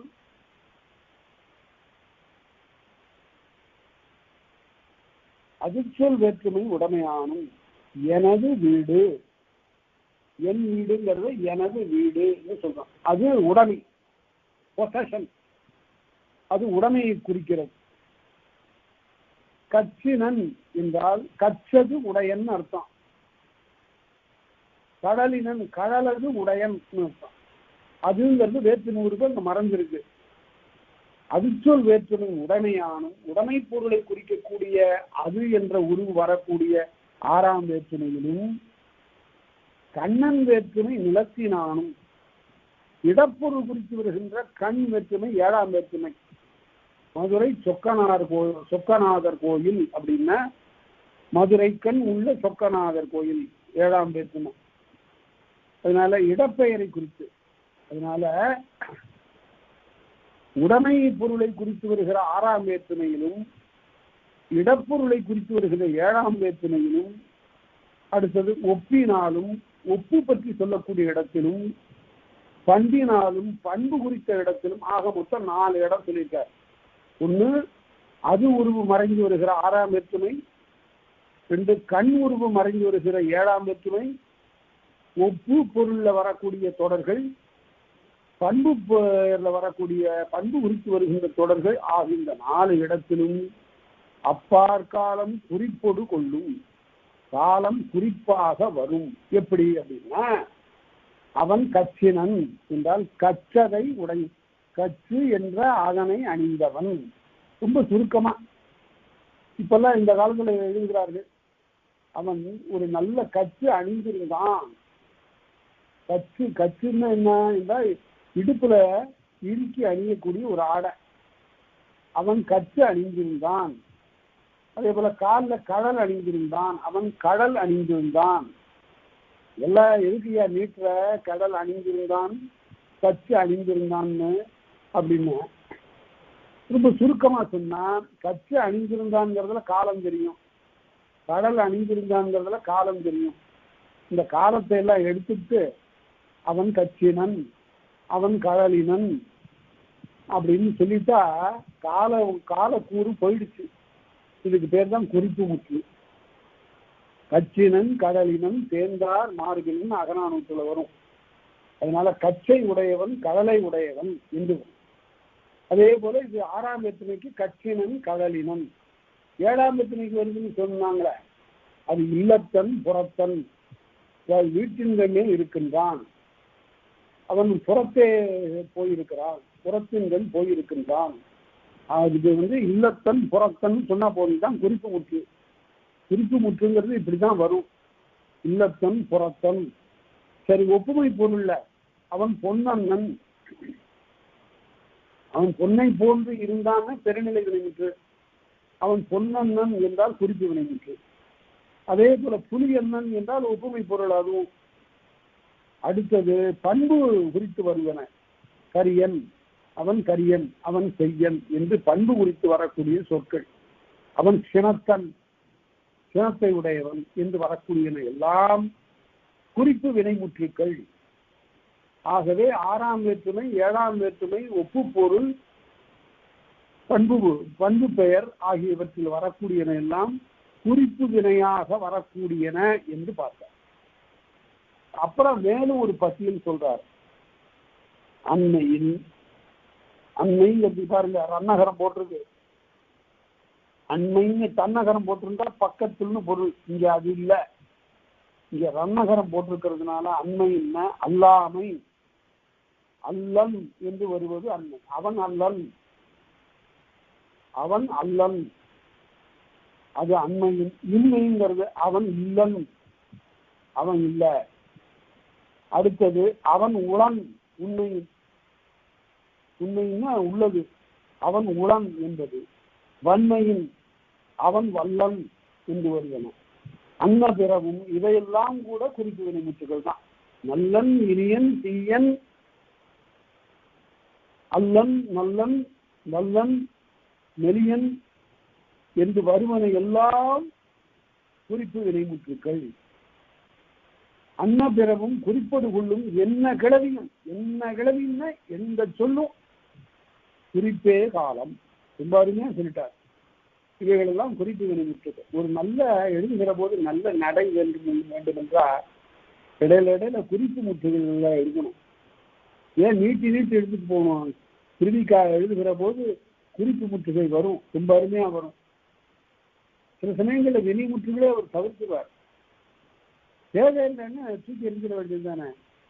அழகான நடைக்கு சிற்பம் செதுக்கினது மாதிரி இருக்கணும். அவர் எழுதுறாரு சோழ நாட்டை பற்றி எழுதுகிற போது, சோழ நாடு ஒரு பசும் பறவை. பறவைன்னா பறக்கிற பறவை இல்லை, பறவைன்னு இடையணும். பறவைன்னு சொல்லலன்னா பறவைன்னு சொல்ற. பறவைன்னா கடல், பறந்து இருப்பதனால அதுக்கு பேர் பறவை. சோழ நாடு ஒரு பசும் பறவை, அதன் முடி நீலவான், உடை பைம்பூல், உணவு சோறு. இங்க பாரு ரொம்ப எப்படி சொல்றாரு. சோழ நாடு ஒரு பசும் பறவை, அதன் முடி நீளவான், அடி பைம்பூல், பன் மருதம், உடைமை சோறு, ஓம்பல் விருந்து, போர்வை பொழினார். இங்க வினைமுற்றே கிடையாது, தேவையில்லை. அதனால சில சமயத்துல குறிப்பு வினைமுற்றா வரும். அவன் இனியன் நல்லன் நமக்கு உறவன் என்று எழுதுவார். அப்படியானா இதெல்லாம் குறிப்பு வினைமுற்றுக்கு. பெருநிலை வினைமுற்றா இருக்கணும்னா அவன் எனக்கு உறவினனாக இருக்கின்றான், அவன் எனக்கு நண்பனாக இருக்கின்றான், அவன் எனக்கு மிகவும் நெருக்கமானவனாக இருக்கின்றான். இதெல்லாம் பெருநிலை வினைமுற்று. இப்படி வருவது. இந்த இடத்துல இவையெல்லாம் குறிப்பு வினைமுற்றுக்கள் என்று பார்த்தோம். சரி, இந்த குறிப்பு வினைமுற்றுக்கு எதுங்க ஈறுன்னு கேட்டோம். முன்னாடி நான் சொன்னேன்ல பெருநிலை வினைமுற்றுக்கு ஈருன்னு, அதேதான்ப்பா இங்க குறிப்பு வினைமுற்றுக்கும் அப்படின்ட்டான்னு சொல்றாங்க. குறிப்பு வினைமுற்றின் ஈறு பன்மையும் ஒருமையும் பாலறி வந்த அன்னமரபில் குறிப்படுவரும் காலக்கிழவின் உயர்கணை மருங்கின் மேலை கிழவியோடு வேறுபாடு இல்லவே. உயர்கணைக்கு நான் முன்பு சொன்ன மேலே சொன்ன அந்த சொற்களோடு வேறுபாடு இல்லை. குறிப்படுவரும் காலக்கிழவி குறிப்பு வினைமுற்றுக்கு வரக்கூடிய தன்மேலையும் ஒருமேலையும் சொன்ன அத்தனை பெருநிலை வினைமுற்றுக்கு சொன்ன ஈறுகள் எல்லாம் குறிப்பு வினைமுற்றுக்கும் வரும் காட்டுவோம். எப்படி வரும்? என்ன சொல்லியிருக்காரு அங்க? அம் ஆம் எம் ஏம், அது பன்மைக்கு சொன்னார். ஒருமைக்கு அன் ஆன் என் ஏன் 8 ஈறுகள் சொல்லியிருக்காருல்ல உயர்கணைக்கு, அதை இங்கே சொல்றார். பன்மையும் ஒருமையும் அதே போல ஏன் ஏன் அன் ஆன் ஆகியவைகள் எல்லாம் வரும்போது எப்படி வரும் பாருங்க. அது குறிப்போடு வரும். குறிப்பா வர்றத பார்ப்போம். கரியேன் கரியம் கரியம், யாங்கள் கரியம் நாங்கள் கருப்பா இருக்கிறோம். யான் கரியேன் யான் கரியோம் யாம் கரியோம். அதே போல ஒருமையில வருகிற போது யான் கரியன் அவன் கரியன் அவள் கரியள் அவன் கரியன் என்று வரும், கரியாள் என்று வரும். இவ்வாறு வருவதையெல்லாம் அங்க சொல்லப்பட்டிருக்க அத்தனை ஈறுகளும் குறிப்பு வினைக்கும் உரியன. ஒருமை பெண்மைக்கு சொல்லப்பட்ட அனைத்தும் வரும். அடுத்தது அகிரிணை வினை. இப்ப உயர்கணை வினை முடித்தார். உயர்கணை வினைக்கு எத்தனை ஈறுகள்? 23 ஈறுகள் என்று பார்த்தோம். அப்புறம் அதற்கு பிறகு சொன்ன பிறகு யார் என்பது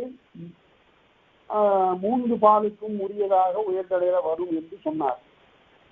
அதற்கு பிறகு ஈறுகளை பற்றி சொல்லுகிற போது உயர்கணையில தன்மைக்கும் பன்மைக்கும் சொல்லப்பட்ட அனைத்து ஈறுகளும் குறிப்பு வினைமுற்றுக்கும் உரியன என்று சொல்லிட்டார்.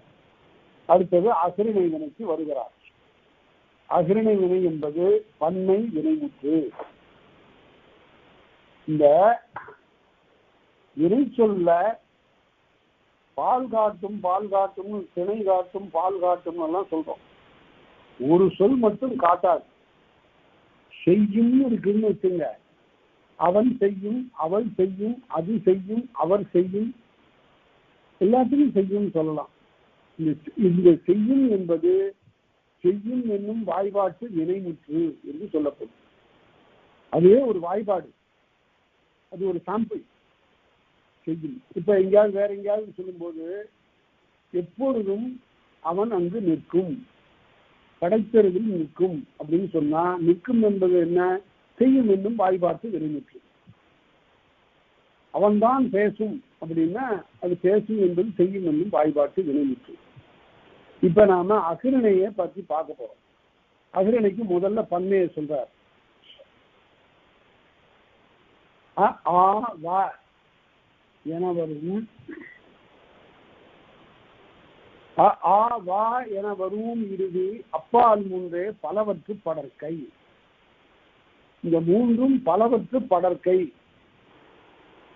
அப்படின்னு சொல்றார். ஆ வா இந்த மூணு எப்படி வரும்?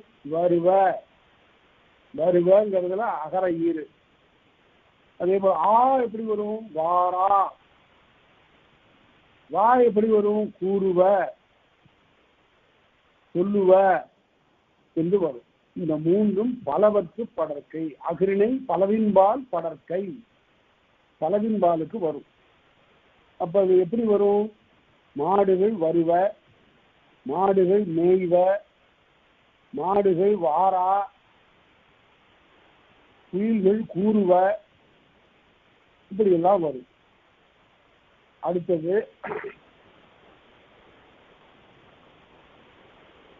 படற்கை ஒருமை வினைமுற்று.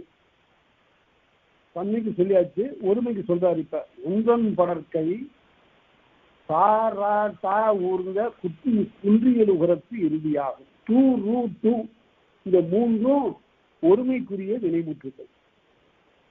பன்மைக்கு ஆ ஆ வா மூணும், ஒருமைக்கு 2√2. 2√2 எப்படி வரும்? அதாவது தாராட்டா ஊர்ந்த குந்தியல் உரம்னார். இட்டு இரு இட்டு என்ற இந்த மின்னெழுத்துக்களின் மீது உகரம் குற்றியல் உகரம் ஏறி வந்தால் 2√2 என்று ஆகும். அது எப்படி வரும்? 2 எப்படி வரும்? புக்கது. புக்கதுன்னா உள்ளார நுழைந்தது என்று பொருள். அப்புறம் ரூ எப்படி வரும்? உண்டன்று, புக்கன்று. புக்கன்றுன்னா புக்கதுன்னு தான் பொருள். எதிர்மறையாகவும் வரும் சில சமயத்துல. புக்கன்று. கூவிற்று. கூவிற்றுங்கிறதுல ரூ, கூவிற்று. அந்த டூவை கவனிங்க. இந்த டூ எங்க வரும், எங்க சொல்லுல வரும் அப்படின்னா குண்டு கட்டு அப்படின்னு. குண்டு கட்டுன்னா என்ன பொருள்ங்கிறது பல பேருக்கு தெரியல. நாம பார்த்துட்டோம். இங்கேயே இந்த எடுத்துக்காட்டு வந்தது நான் அங்க விலைக்கு சொல்லியிருக்கிறேன். குண்டு கட்டுங்கிறது வினைமுற்றா இருக்கணும், குறிப்பு வினைமுற்றா இருக்கணும். எப்படி இருக்கு பாருங்க. குண்டு கட்டு என்றால் குண்டு கண் டூ, கண்ணை உடையது, குண்டான கண்ணை உடையதுன்னு அர்த்தம். குறுந்தாட்டு அப்படின்னா குறிய தாளை உடையது, தாள்கள் சிறியனவாக இருக்கின்றன பொருள். அதனால பாவாணர் சொல்றாரு, இந்த டூங்கெல்லாம் அவர் சொல்றாரு, எல்லாமே டூ ஒன்றுதான் இருந்தது, அதுவே தான் ரூ2வா பிரிந்திருக்கிறது. மேல ஒரு ஈரு தான், அது 3 ஈராக ஆகிவிட்டன அவர் கூறுகிறார். அதனால இப்ப இதுவரையில அகிரிணை வினைக்கு எத்தனை பார்த்தோம்?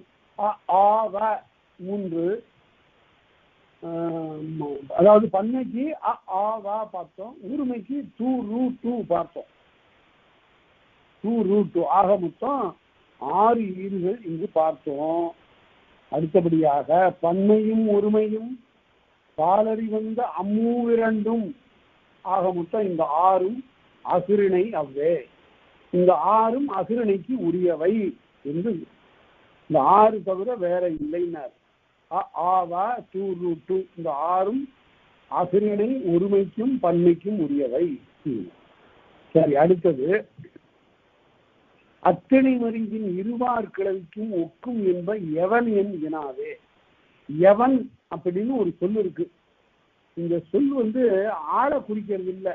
எவன் அங்கே போனான்ங்கிற பொருள்ல இங்க வரல. நல்லா நினைவுல வச்சுங்க. எவன்கிறது இங்க என்னங்கிற பொருள்ல வருகிறது. எவன்கிறது இருக்கிற வகரம் நடுவில் போய்விட்டா என், அது என், இது என் அப்படின்னா என்னன்னு பொருள். இந்த எவன் என்ற சொல் ஆளை குறிக்கக்கூடிய சொல்லாக வருவதனை பின்னால பார்க்கலாம். இந்த இடத்துல அத்தனை மருங்கின் இருபார் கிளவிக்கும் ஒன்றன்பாலுக்கும் பலவின்பாலுக்கும் எவன் என்ற வினா சொல் ஒத்து வரும். எப்படி வரும்? அகுதி எவன், அவை எவன். அகுதி எவன் ஒருமை, அவை எவன் அப்படின்னா அகுதி என்ன, அவை என்னன்னு பொருள். எவன்கிறது என்னங்கிற பொருள்ல வந்திருப்பதனை மட்டும் நினைவில் நன்றாக வைத்துக் கொள்ளுங்கள். அடுத்தது அகிரிணை குறிப்பு வினைமுற்று. இந்த இடத்துல ஒரு 10 குறிப்பு முற்றுகளை அல்லது வினை குறிப்புகளை சொல்ல போறார். இது மிக எளிய ஒரு பகுதி, ஒன்றும் புரிந்து கொள்வதற்கு கடினமான ஒரு பகுதி இல்லை. இன்று இள உடைய என்னும் கிளம்பு. இன்றுன்னா இன்றைய நாள்னு பொருள் அல்ல. இந்த பல பேர் இந்த மேடை தமிழ்ங்கிறது ஒன்று தமிழை கொலை செய்வதற்காகவே வந்துவிட்டது.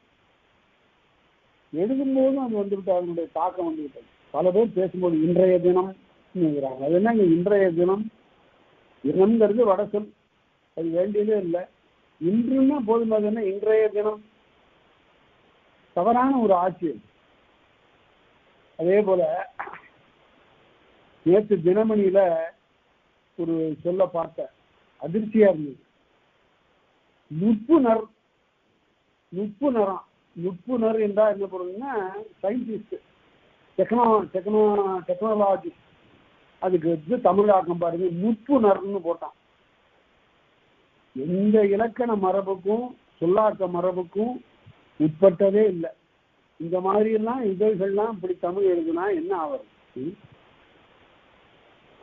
அதாவது விண்ணிலும் மண்ணிலும் தண்ணீரிலும் சோதனைகள் நடந்தனங்கிறத தினமணி எழுதுது. விண் மண் தன் மூன்றிலும் சோதனை. விண் மண் தெரியாதுன்னா தன், தண்ணுங்கிறது தண்ணீரை குறிக்காது, தண்ணுந்தா குளிர்ச்சி. அதனால நிறைய எழுதும்போது தமிழ் பயின்றவர்கள் அந்த மாதிரியான பொறுப்புகளில் இருக்கணும். ஆழமா தமிழ் படித்தவர்கள் தான் இதழ்களெல்லாம் நடத்தக்கூடியவர்களாக இருக்கணும். அதுதான் தமிழ்ல பட்டம் பெற்றிருக்கணும்னு தேவையில்லை. பட்டம் பெற்றவர்கள்லாம் தமிழறிவுடையவர்களாக சொல்ல முடியாது. அதனால நன்றாக இயல்பாக தானே படித்து கொண்ட, தொல்காப்பியம் அறிந்த, நன்னூல் அறிந்த, இலக்கண மரபு தெளிந்த அறிஞர்கள் அந்த மாதிரி இடத்துல இருந்து வழிகாட்டினா மற்ற இளைஞர்கள் எல்லாம் அதை தொடர்ந்து தெரிந்து கொள்வார். அதனால அவ்வாறு எழுதுவது இன்று, இன்றுன்னா இல்லை, அகுது இன்று, அது இல்லை. இல, அவை இல, இல்லை. உடைய, பொன்னும் பொருளும் உடைய, உடைய வினைமுற்றதெல்லாம், அதெல்லாம் வினைமுற்று. உடையன்னு எச்சம் இல்லை, உடைய.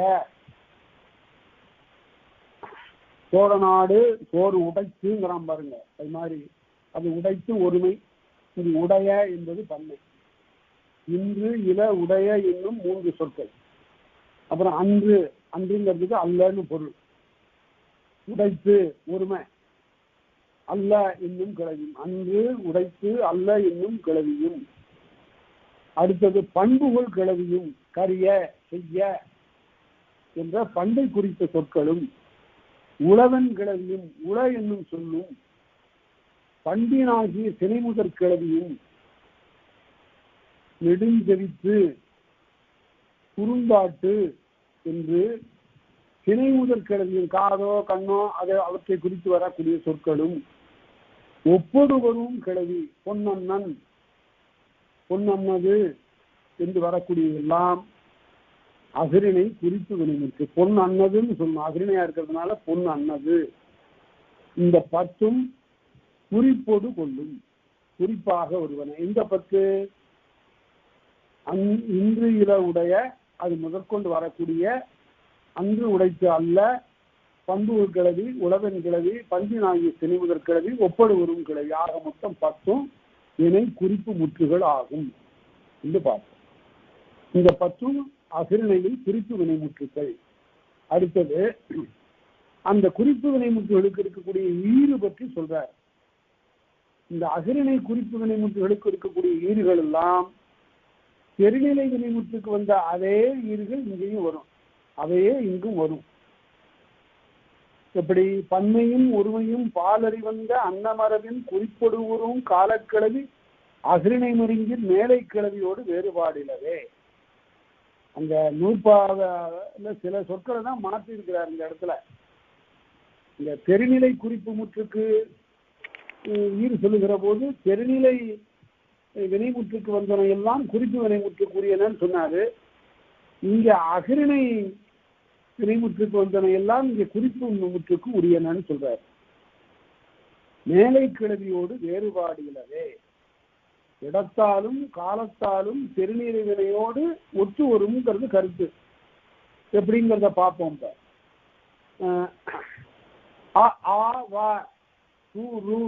இந்த 6 தான் ஈறு.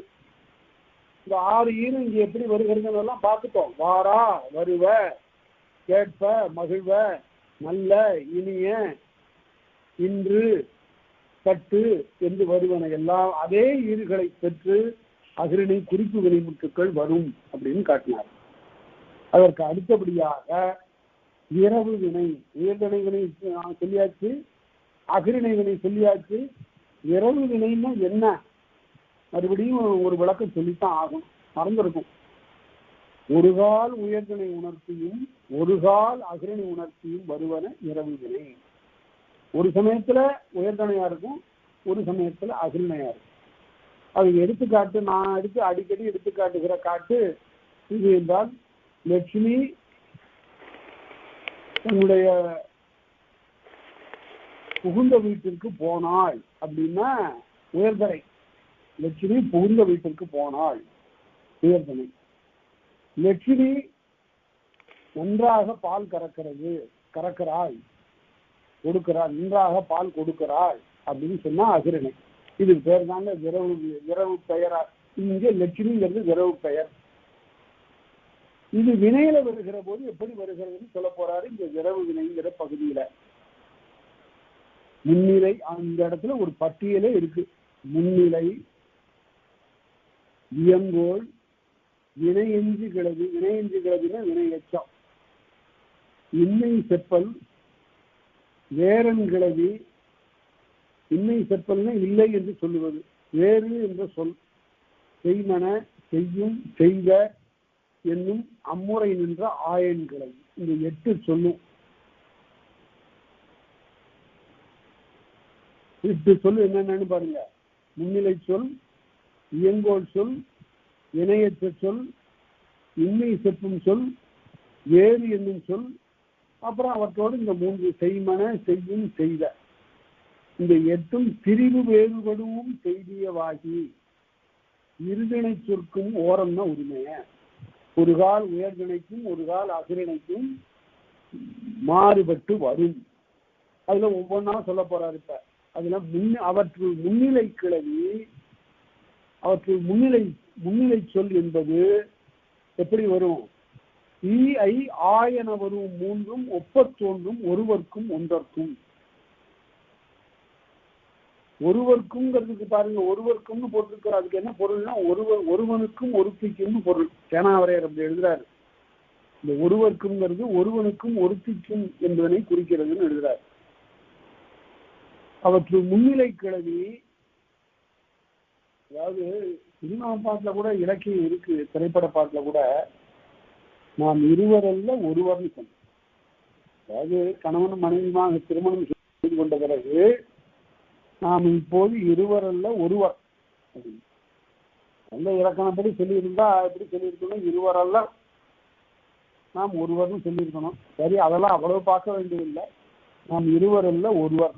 அது என்ன? இதைத்தான் குறுந்தொகை பாட்டு சொல்லுது. குறுந்தொகை பாட்டு எப்படி சொல்லுது? அதாவது பழைய இலக்கியத்துல இருக்கிறது தாங்க திரும்ப திரும்ப வந்துட்டு இருக்கு. சங்க இலக்கியத்துல இல்லாததே இல்லை.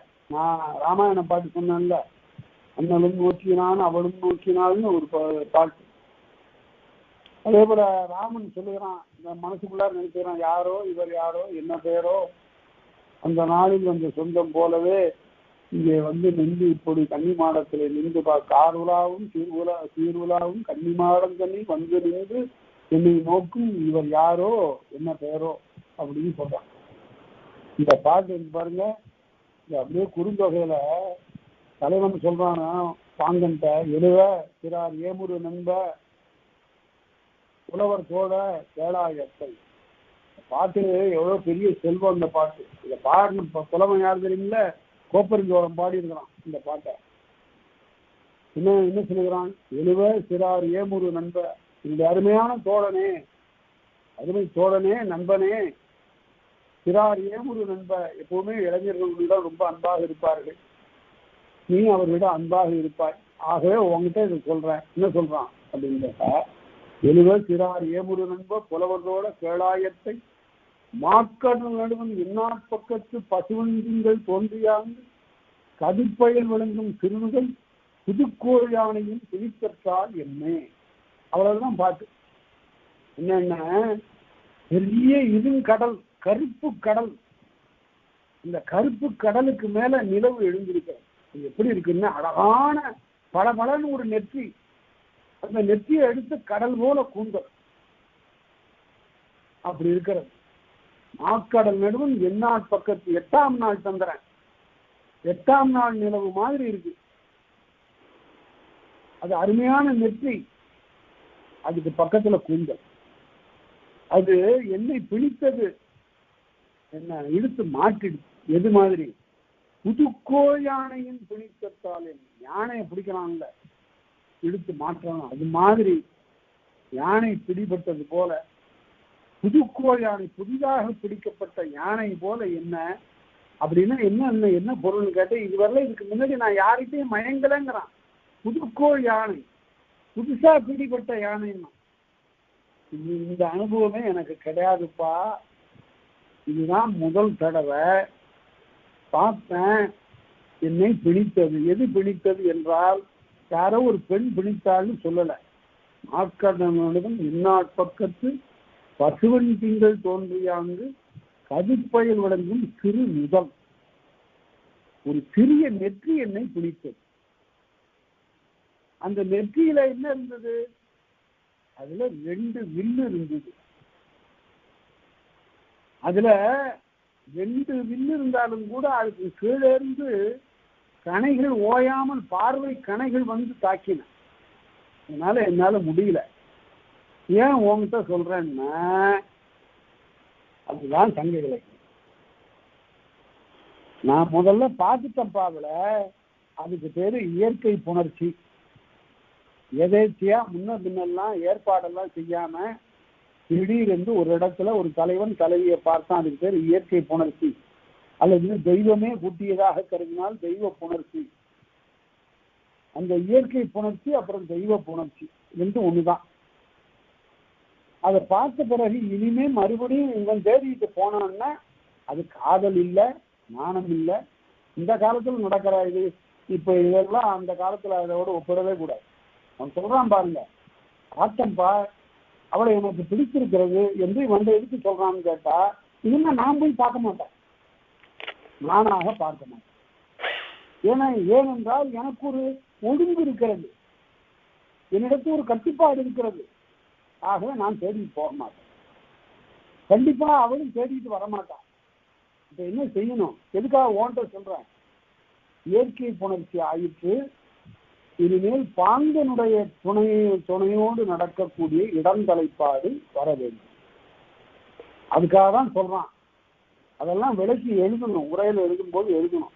எழுவ சிறாரியம் ஒரு நண்பர், நீ எப்பொழுதுமே இளைஞர்களுக்கு உதவி செய்யக்கூடியவராயிற்று, நீ என்னுடைய தோழனும் ஆயிற்று.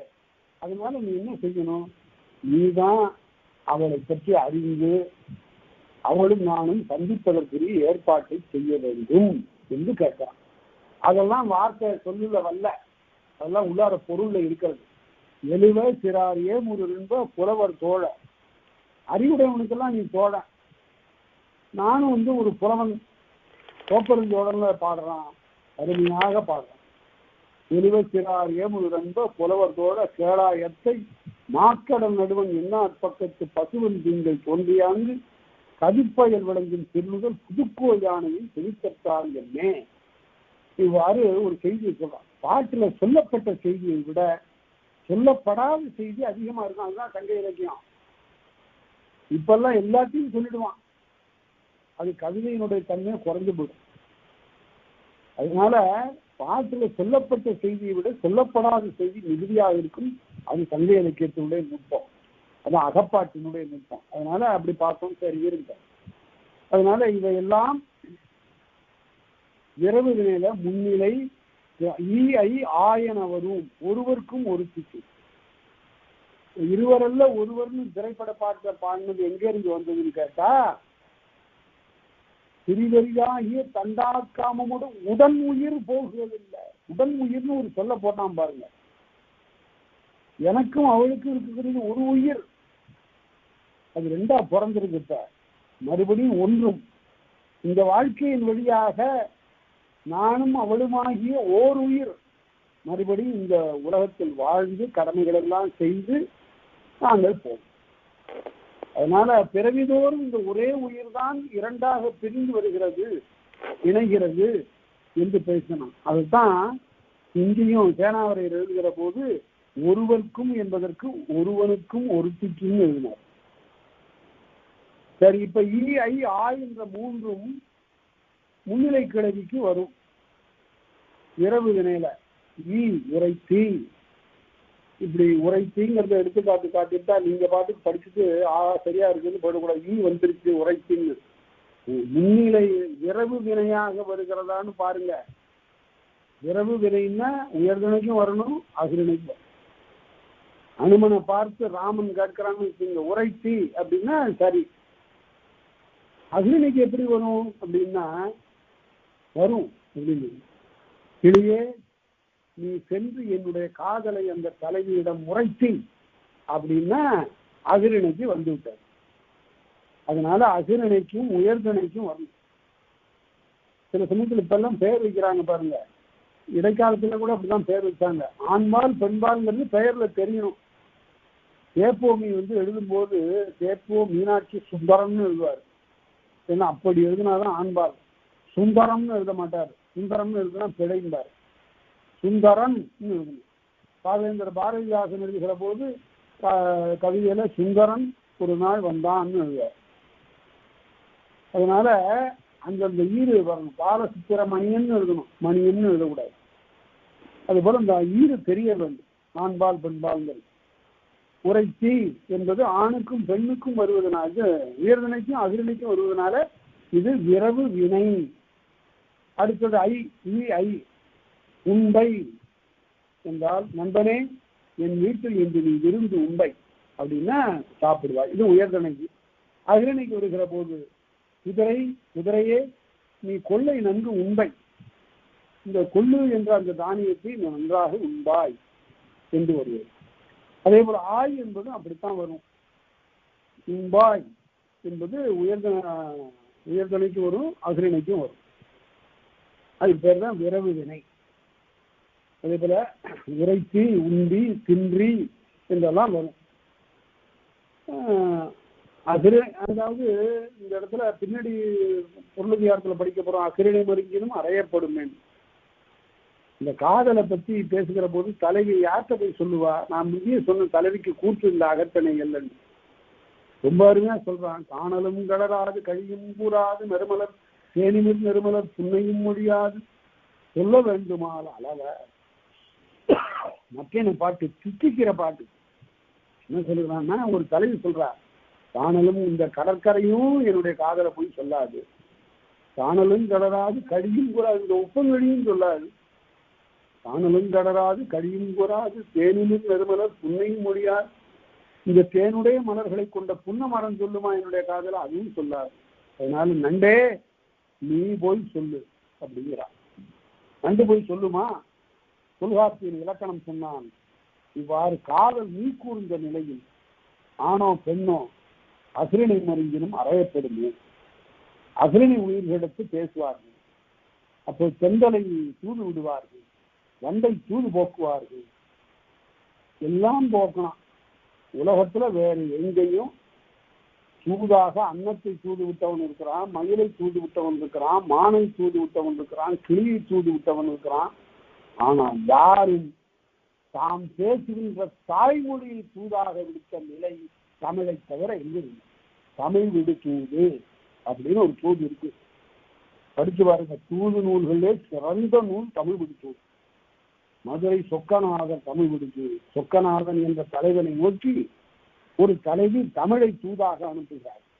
இது காதலுக்காக பாடிய இலக்கியம் இல்லை, இது தமிழினுடைய மேன்மையை சொல்லுவதற்காக பாடிய இலக்கியம். யுவே சாமிநாதையர் இதை பதிப்பித்திருக்கிறார். அந்த பதிப்புல முன்னால ஒரு ஆராய்ச்சி உரை எழுதியிருக்கிறார். ரொம்ப அருமையான ஆராய்ச்சி உரை. தூது பற்றி எல்லா செய்திகளையும் அவர் அதில் கொடுத்தார். அந்த ஆராய்ச்சி உரையில மொத்தமே அந்த புத்தகம் 23-24 பக்கம்தான் ஐயர் பதிப்பித்திருக்கிறார். இப்போது ஊவேசா நூலகத்தில் விற்பனைக்கு கிடைக்கிறது. அதனுடைய விலை 20 ரூபாய். இந்த நூலை வாங்கி படிச்சு பாருங்க, என்ன அருமையா இருக்கிறான். பஞ்சுபடா நூலே பல மெரிடா பாவே எஞ்சி அடிக்கேரா இயற்கலையே என்று அப்படியே ஆடைக்கும் தமிழுக்கும் கேடே எழுதுறான். பஞ்சுபடா நூலே, பஞ்சால் செய்யப்படாத நூல் உடைய தமிழே, பஞ்சுபடா நூலே பல மெரிடா பாவே, நெருடி பார்க்காத பாவே என்று அப்படி ஒற்றுமையுடைய பொருள்களெல்லாம் இணைத்து மிக அருமையாக பாடக்கூடிய நிலையை நாம் பார்க்கிறோம். சரி, அது மாதிரி நல்ல நூல்களை எல்லாம் ஒரு பட்டியல் போட்டு அவற்றெல்லாம் வாங்கி கொள்வது நல்லது. நான் அடுத்த வகுப்பில் அது மாதிரி ஒரு பட்டியல் நான் தருகிறேன். சில நல்ல நூல்கள் இப்போ கிடைக்கின்றன, மறு அச்சாய் வந்திருப்பது பெரிய செயல். அவற்றை பார்க்கலாம். அடுத்தது ஈர் மின் என வரும் மூன்றும் பல்லோர் மருங்கினும் பலவற்று மருங்கினும் சொல்லோர் அணைய என்மனார் புலவர்.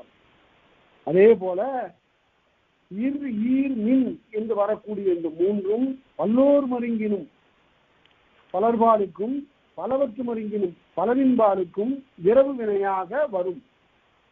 உண்டனிர் இன்றனிர் உங்குவீர் உந்தீர் உன்மின் சின்மின் என்று மின் என்பது எதிர்காலம் பற்றி வரும்.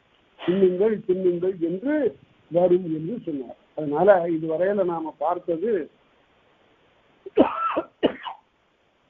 உயர்திணை தன்மை, உயர்திணை ஒருமை, அகிரிணை ஒருமை, அகிரிணை தன்மை, பிறகு விரவு வினை. அந்த விரவு வினையில முன்னிலை பார்த்திருக்கிறோம். அதுக்கு அடுத்தபடியாக 8 வகையாக சொல்லுகிறார் விரவு வினையை ஆயன் கிளவின்னு. அதுல முன்னிலை மட்டும் பார்த்திருக்கிறோம். அடுத்து வியங்கோல்ல இருந்து பார்க்க போறோம். ரொம்ப இன்றியமையாத ஒரு பகுதி இது. இந்த பகுதி படிப்பதற்கு அவ்வளவு சுவையாக இல்லை என்றாலும் கூட சிற்ப நுட்பங்கள் வாய்ந்த ஒரு பகுதி, மிக நுணுக்கமாக கற்க வேண்டிய ஒரு பகுதி இந்த வினையியல் என்பது. அதுல சில மிக நுணுக்கமான செய்திகளை அடுத்த வகுப்புல நாம பார்ப்பதாக இருக்கிறோம்.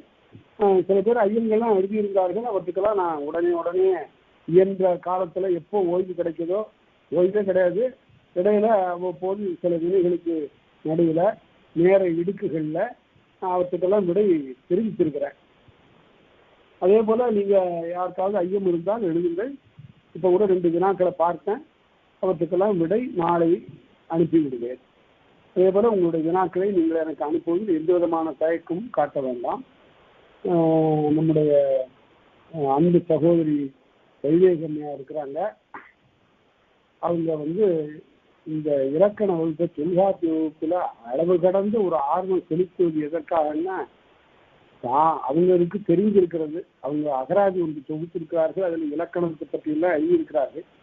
எல்லாரும் தெரிந்து கொள்ள வேண்டும் என்ற அந்த ஆர்வம், அதுதான் பெரிதும் தமிழர்களுக்கு வேண்டும். இன்னைக்கு அதுதான் இல்லை. நிறைய பேருக்கு சொல்ல வேண்டும், நிறைய பேர் தமிழினுடைய நுட்பங்களை எல்லாம் தெரிந்து கொள்ள வேண்டும் என்று கருதக்கூடிய ஒரு சமுதாயம் வேண்டும்.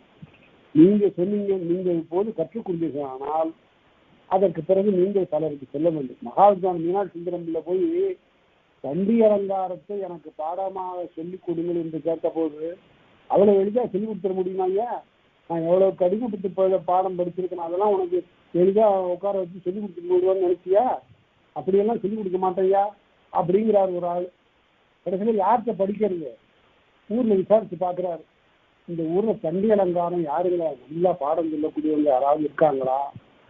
ஒருத்தர் இருக்காரு. அவர் இந்த பிச்சைக்காரரு, இரவுல போய் பிச்சை எடுப்பாரு. அவர் கூடவே பின்னாடி போனீங்கன்னா தண்டி அலங்காரத்தை நீங்க கத்துக்கலாம்.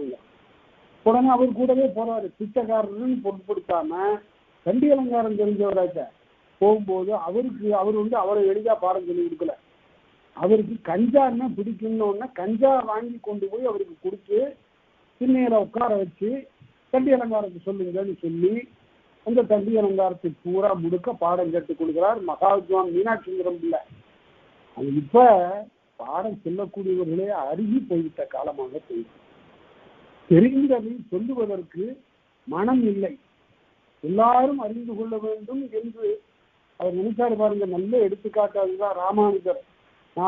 எனக்கு தெரிந்த இந்த சரம ஸ்லோகத்தினுடைய பொறுமையினை திருக்கோட்டியூர் கோபுரத்திலே நின்று மக்கள் எல்லாருக்கும் சொல்லுவேன் என்றால் எல்லாரும் பரமபதத்துக்கு போகணும்னு அவர் நினைச்சார். அதுபோல எல்லாரும் தமிழ் கற்றவர்களாக வேண்டும், எல்லாரும் இலக்கணத்துல தேர்ந்தவர்களாக ஆக வேண்டும் என்று கருதக்கூடிய கருத்து உங்களுக்கும் வரணும், உங்களுக்கும் இருக்கிறது. நீங்களும் அடுத்து வரக்கூடிய தலைமுறைக்கு இந்த தொல்காப்பியத்தை கொண்டு போய் சேர்க்கக்கூடிய ஒரு கடமை உங்களுக்கு இருக்கிறது என்று நினைவூட்டி இதுகாரம் கேட்ட அனைவருக்கும் நன்றி கூறி அமைகிறேன். நன்றி, வணக்கம்.